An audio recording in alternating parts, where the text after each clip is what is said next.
कुछ घंटों के बाद नौसेना को एक बेहद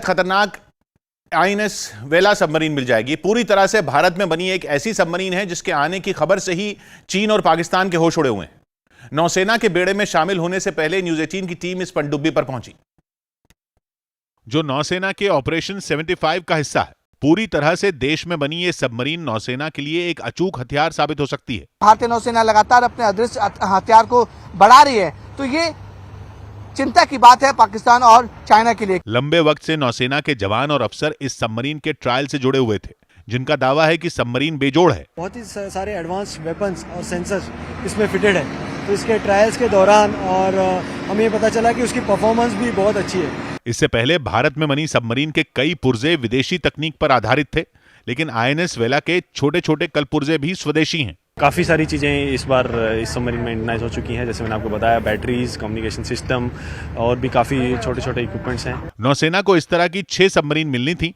जिनमें आईएनएस वेला के बाद 2 सबमरीन और दी जानी है, जिसके बाद ऑपरेशन 75 पूरा हो जाएगा। लेकिन आईएनएस वेला अब तक की सबसे खतरनाक सबमरीन मानी जा रही है, जो 75 मीटर लंबी है और इसका वजन 1500 टन से भी ज्यादा है।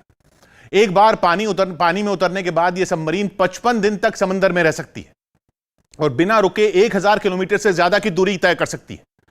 पानी के नीचे रहते हुए इसकी रफ्तार 37 किलोमीटर प्रति घंटा से ज्यादा रह सकती है।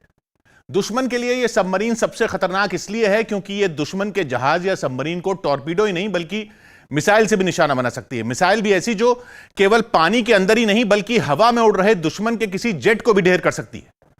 सबसे आधुनिक है आईएनएस वेला पर लगा सोनार सिस्टम, जो दुश्मन की किसी भी हलचल की जानकारी काफी पहले नौसेना को दे देगा। इतना ही नहीं, समंदर के अंदर लैंडमाइन का जाल बिछाने में भी आईएनएस वेला को बेजोड़ बताया जा रहा है।